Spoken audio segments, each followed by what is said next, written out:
Welcome back to the Heal and Restore podcast, where we find meaning, healing, and encouragement in every season of our life. Every season. And we're constantly going through season. Oh, yeah. I'm your host, Randy, along with my beautiful bride and the hostess with the mostest, Cathy. Mm-hmm. And today we're talking about the end of summer. We've titled this episode, Savoring the Last Days of Summer. Summers were my favorite time of year growing up. Well, they were when I was a kid growing up. Yeah, no school. No school. I was at the beach every day, surfing. No, it was great. Yeah. So, as we think about summertime always brings back memories of years past, especially for me. I have a lot of great memories of that. My dad was a teacher, so he was always off in the summertime, so there was a lot of beach trips. But, a lot of people, they experience road trips with their families, visiting grandparents that they don't see regularly. Sometimes it might be going to their favorite theme park. Some experience train rides for the first time. That's when you're a kid going on a train to visit somebody. That's a pretty big thing. Right. Other people have visited their families in other countries, or maybe they live on a farm, so they're experiencing what country life is for the first time. I think I can remember doing that years ago, going back to Indiana. But one of my biggest memories of growing up in summertime was traveling with my grandparents cross country.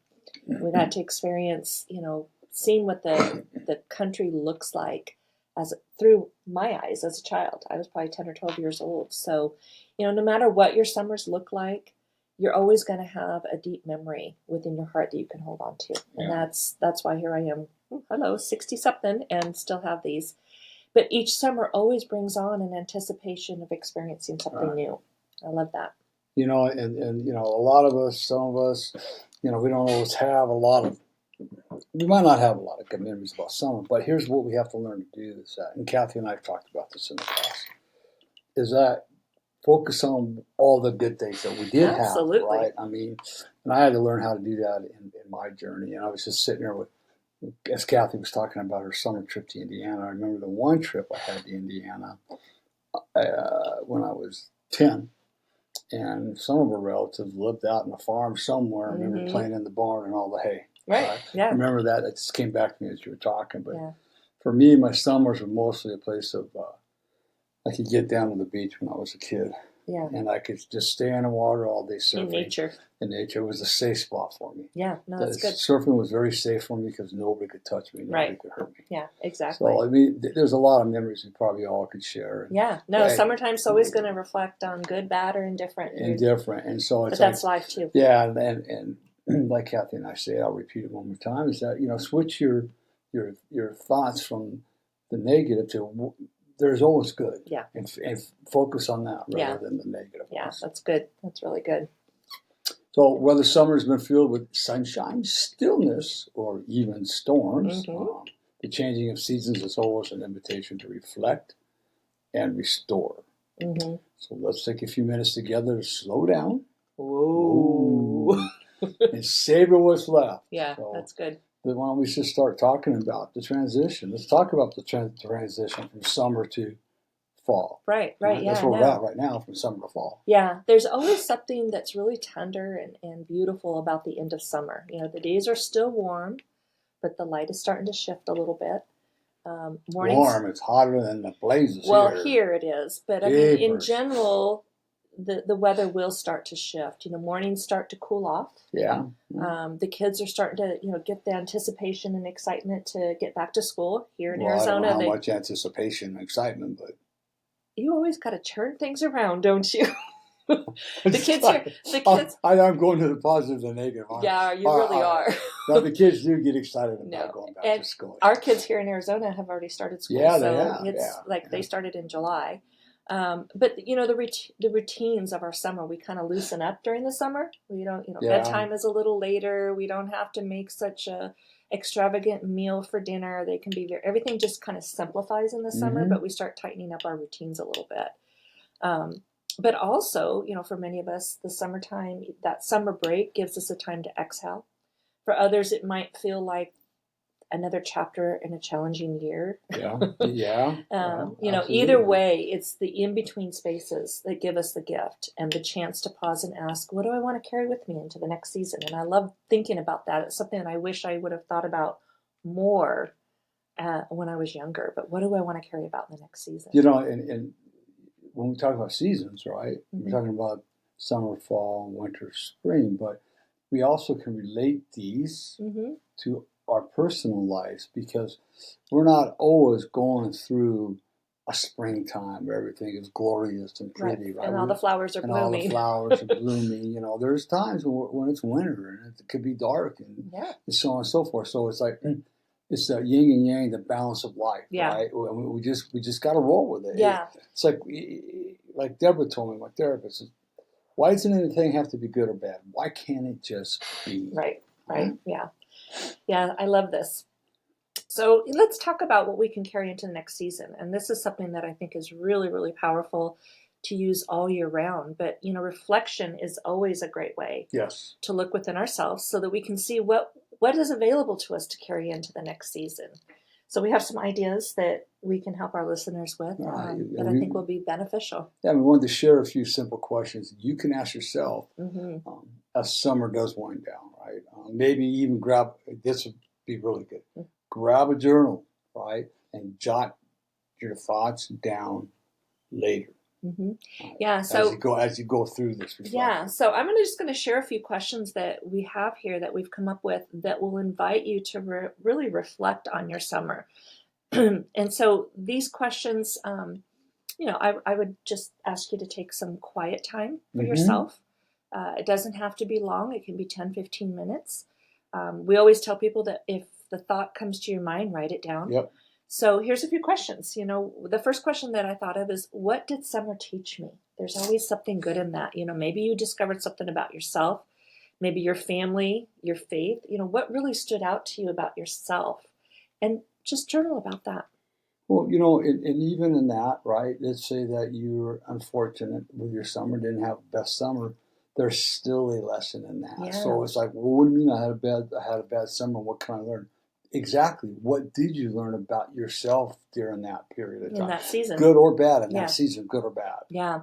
And the other thing that's something that's really impactful, again, these are things I wish I would have done when I was younger, but what do I need to release? Sometimes we carry expectations, sometimes there's disappointments or there's pressure, and that stuff no longer serves us. We don't need to hang on to that. So the end of the summer, at the end of a season, that's a chance to let it go. Yeah, because it's like it's done and it's over with, right? So constantly reminding yourself of if it was negative or whatever it was, it doesn't do us no good because we can't change it. No, we can't. Right? It's done and over with. We can hang on to these things and carry them into the next season, but are we going to have expectations again that are going to that we're not going to be able to meet, or is there going to be disappointments that we're going to carry over? And is it really serving us? Yeah, right. Yeah, is it definitely. Really serving us to think about all the bad stuff?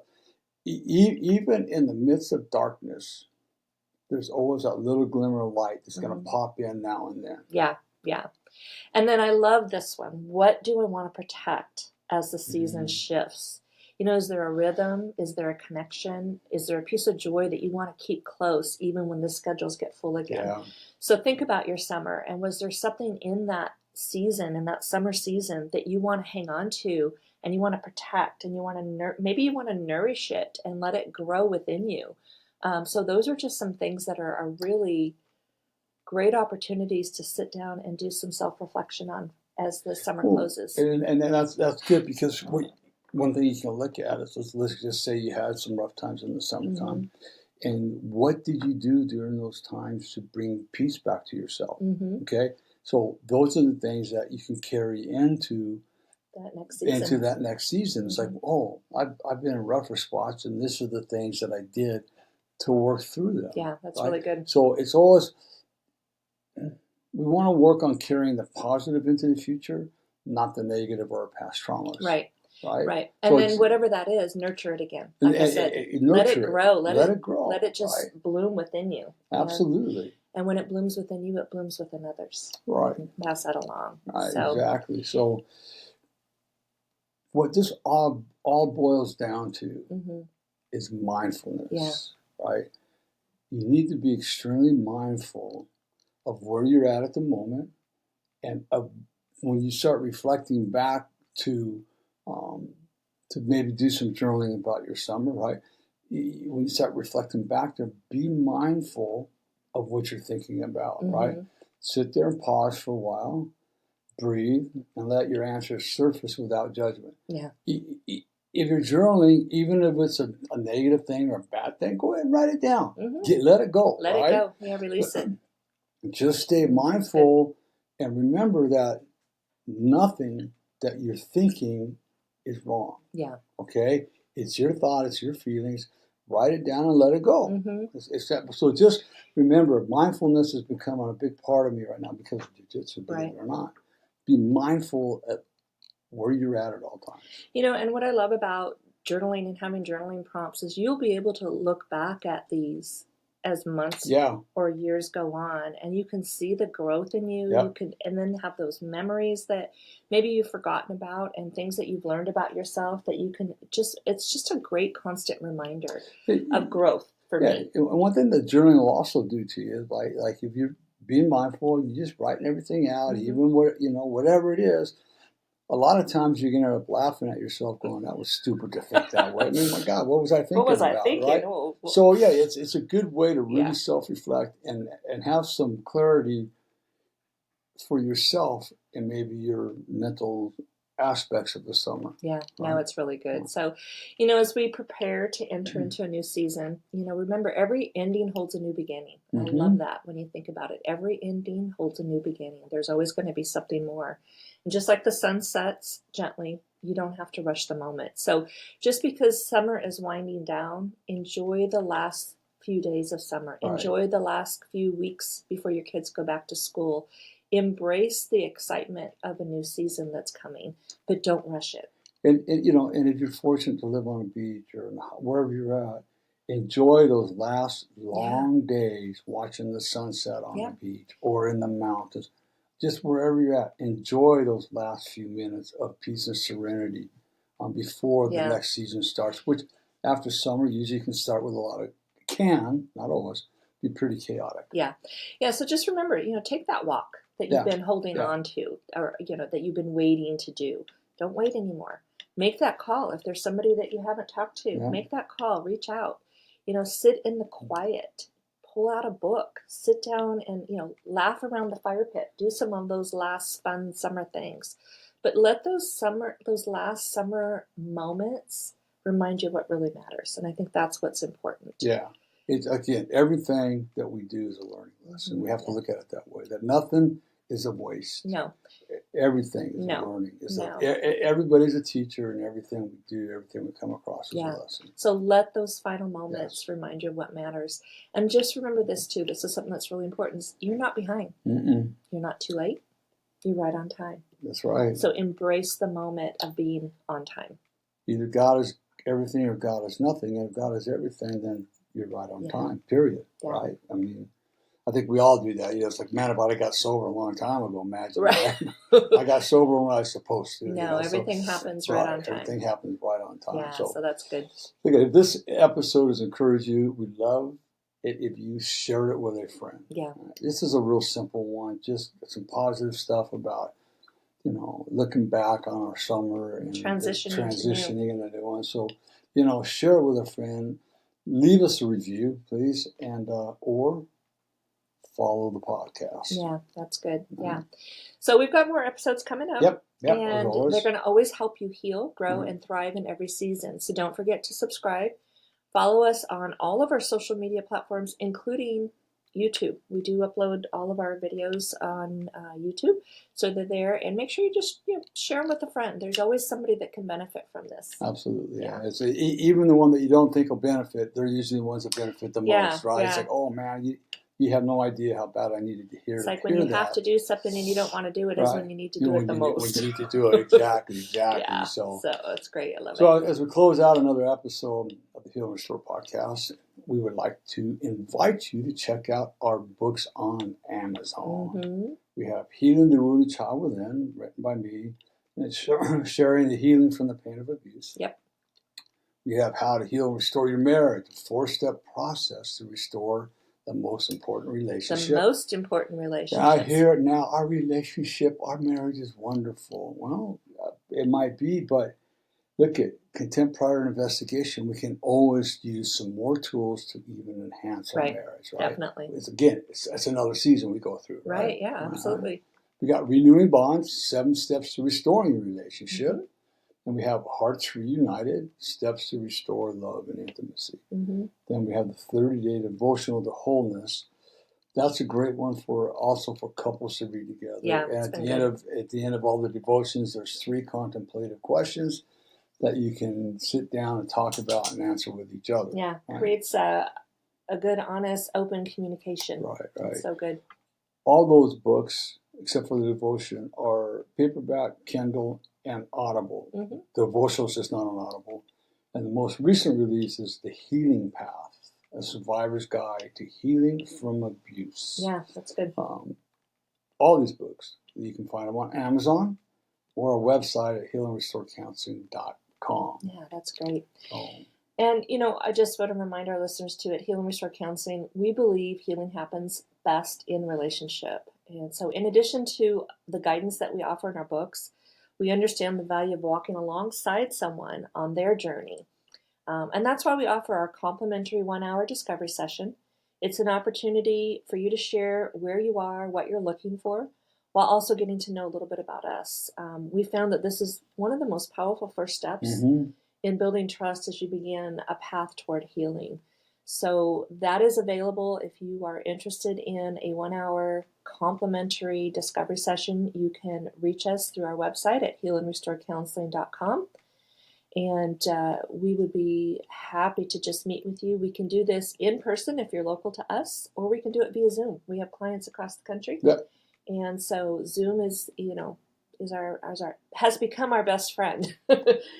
Much to my disappointment, but it has become. But it has been beneficial. Yes, it definitely, some people think, well, yeah. I don't know about if my emotions will connect through it. Oh, but yeah, believe me, my emotions connect through it. Oh, yeah, they do. Others Yeah. connect through it. So Zoom is actually, it's a wonderful tool. Well, there's nothing like in person. No, but it is a great tool to have. You're right. Yeah. And especially what we understand too is if you're tight on time, sometimes it's just a better option. Yeah, right? We have some people that it's quite a distance for them to come to us, so we benefit and they benefit. Right. So because Zoom's available to us. Exactly. So yeah. So is that it, baby? That is it. All right. Until next time, take care. Keep restoring what matters most. Yeah. If nobody tells you they love you today, Randy does. Cathy does. More importantly, God does. Bless everybody. Have a fabulous week. Have a great week.